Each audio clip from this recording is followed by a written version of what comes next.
squad cars to a Ford Explorer. So everything we have now is an SUV. It's a Ford Explorer, and they're all-wheel drive. So they work much better in the winter times because we do get inclement weather. Allows us to move about better. It also is a bit more comfortable for the officer. So if you look inside here, you see there's a lot of stuff in there. A little bit of everything. The main things that we use the most are the radio, which you have right here. All right, so you talk on the radio, you push the little button and you talk. Because we have now got a new radio system, we can talk to just about any department in the county. The other major thing we use all the time is a computer. So this is a laptop, just like you might have at home, just like your teachers might have, just like maybe you're going to be watching this on right now. It's no different than that.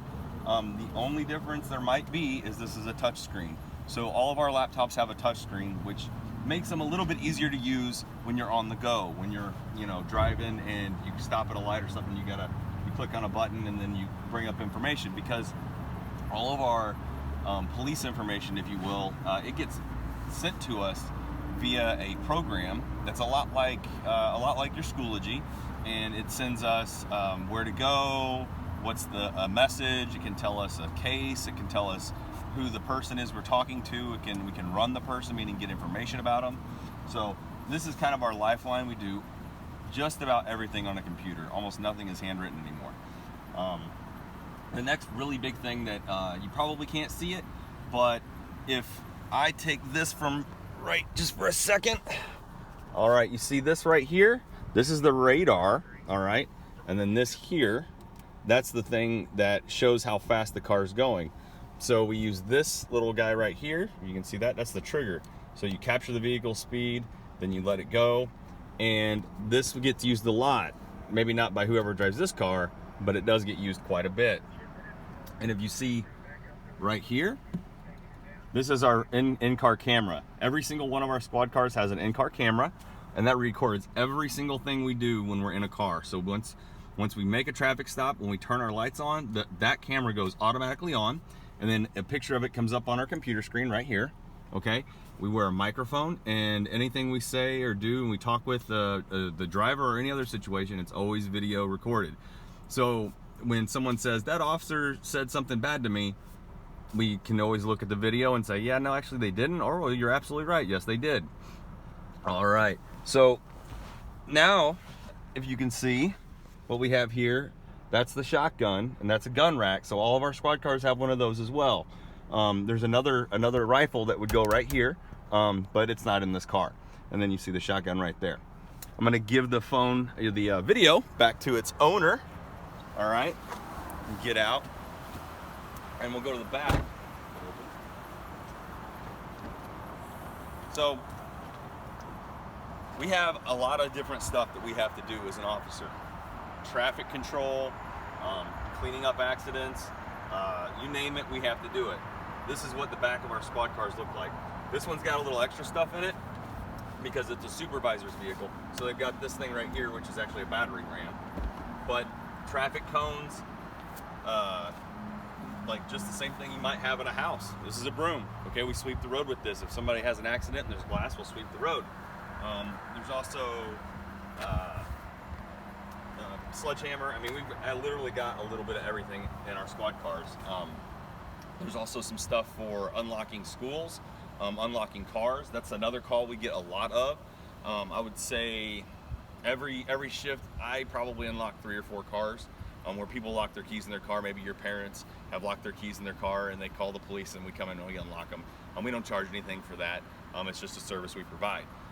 Some departments don't do it anymore. I know Fairview Heights doesn't unless there's somebody locked in the car. They'll just tell you to go call a locksmith, which is a couple $100. So hey, go Edwardsville. But that's really about all there is to the squad car.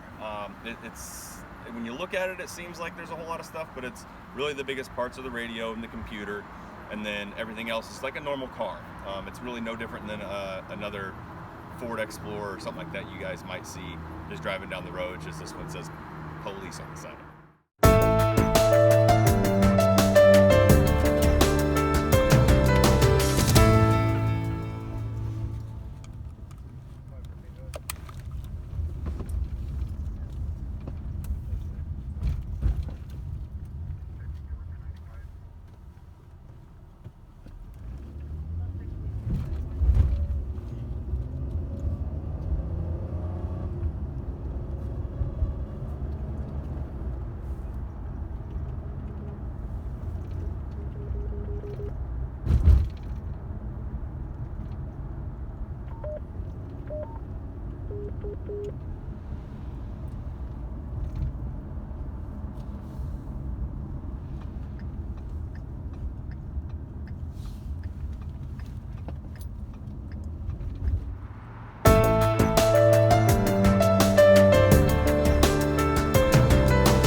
So for those of you that I have talked to before, I always say it looks like a great big garage that we have.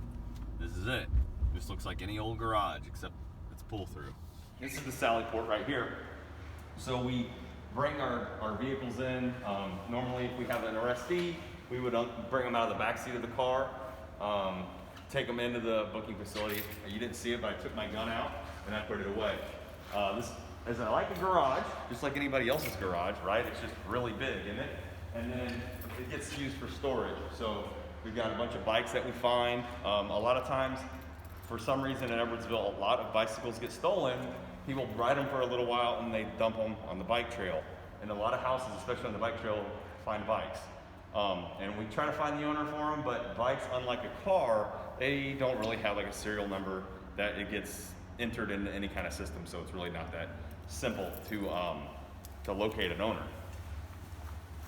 All right, so let's close this door. Just like a garage door at home.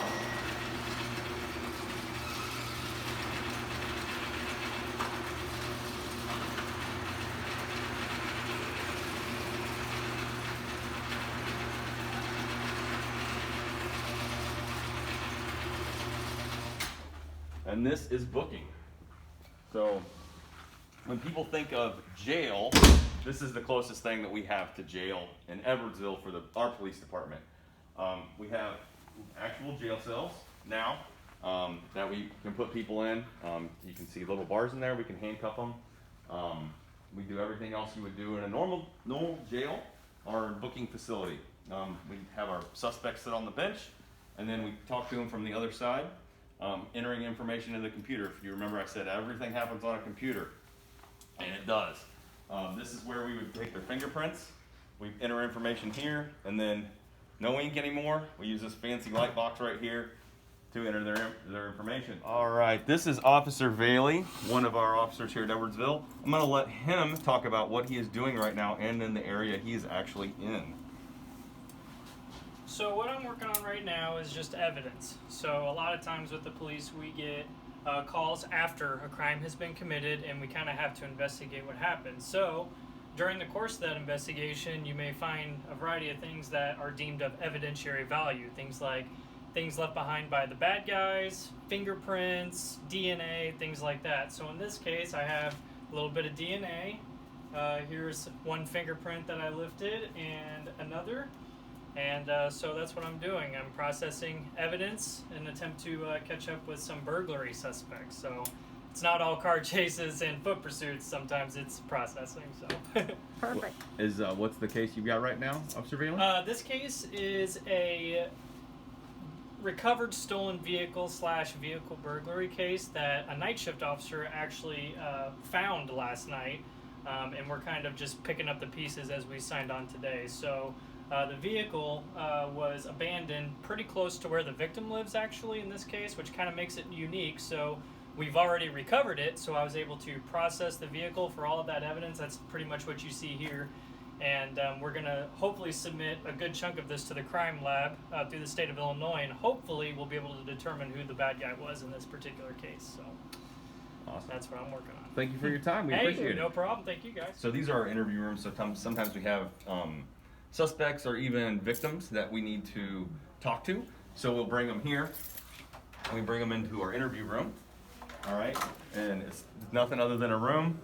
It's kind of private, you know, so you can ask them questions, ask them what happened, why did they do whatever they did, whatever the case may be. Is there a camera? There is. Is it film? There is a camera. It's actually. Oh, I see it up there. Yeah, I'm gonna say it's right there. So we record everything. We tell people that ahead of time. I mean, this is 2020, so everything gets recorded these days. So nothing real big, nothing fancy, but this is actually one of our interview rooms. So hope I never see you here. Obviously, this is the investigations division. We just handle anything that the patrol guys need some help with, bigger cases. Where we have to go get search warrants, spend a lot of time at the courthouse, doing interviews, stuff like that. Anytime there's something outside of like a speeding ticket or anything like that, they need some help. That's where we come in. So.